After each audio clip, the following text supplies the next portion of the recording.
Olá, tudo bem? Eu me chamo Igor Lemos e hoje eu estou aqui para o Senhor SMS para a gente ter um bate-papo, uma conversa sobre o Sistema de Gestão em Saúde e Segurança Ocupacional, a ISO 45001.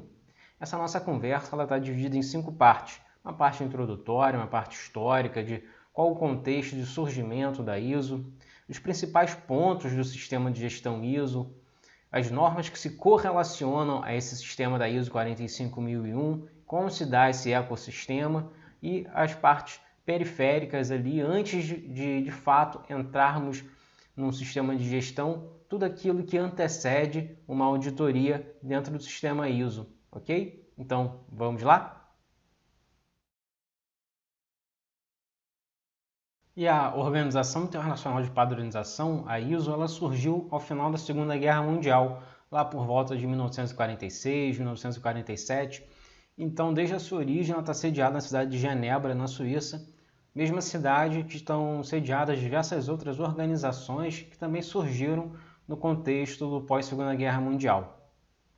Então, por quê? O que originou a necessidade de se criar um organismo internacional de padronização de normas, e principalmente no seu início sobre normas voltadas para a indústria?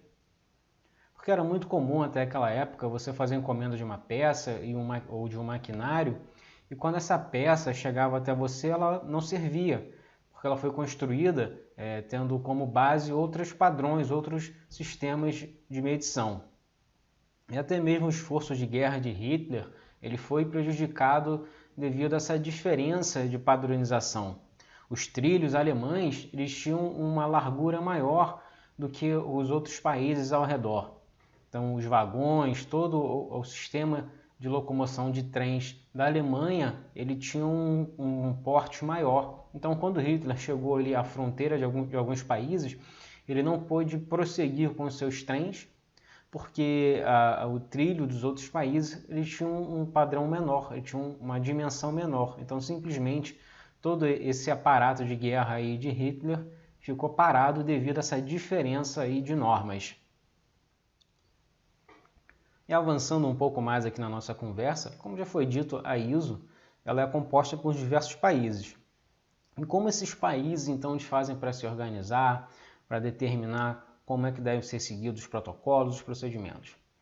Para isso existe o Fórum Internacional de Acreditação, onde os países, através dos seus órgãos competentes, se fazem apresentar e eles se autorregulam, emitindo diversos documentos. Nós temos os documentos mandatórios, que as instituições, tanto os organismos representantes dos países, como aquelas empresas que pretendam ser reconhecidas como certificadoras, elas devem seguir para que os seus atos sejam reconhecidos pela IAF, pelo sistema ISO.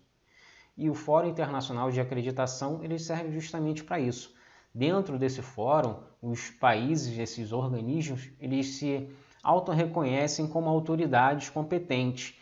Então, se uma vez que um sistema de gestão ele é reconhecido por um país, por exemplo, o sistema de gestão norte-americano dos Estados Unidos, ele vai ser reconhecido em qualquer outro lugar do mundo que seja parte do sistema ISO como um certificado válido. Da mesma forma acontece no Brasil.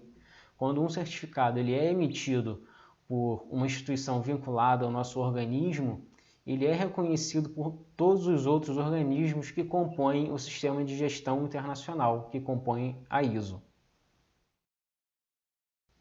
E o Brasil faz parte desse fórum internacional através da sua Coordenação Geral de Acreditação do Inmetro, o SEGECR. Então, é através dele que o Brasil faz parte, eles se autorregulam, e também o SEGECR tem uma outra função que é muito importante. Para que uma instituição seja reconhecida como uma instituição certificadora, para que esse certificado tenha validade, essa instituição deve estar credenciada juntamente ao SEGECR. Então, só quando essa instituição ela passa a ser reconhecida pelo SEGECR, ela pode se dizer que é uma instituição certificadora e que o certificado emitido por ela vai ter validade em todos aqueles países que fazem parte do sistema ISO. E começando agora com a nossa segunda parte da conversa, vamos começar a falar um pouco sobre a auditoria de primeira parte. A grande questão sobre a auditoria de primeira parte é que ela é uma auditoria interna. É uma auditoria que é realizada por um funcionário da empresa. Então, a pessoa que vai fazer auditoria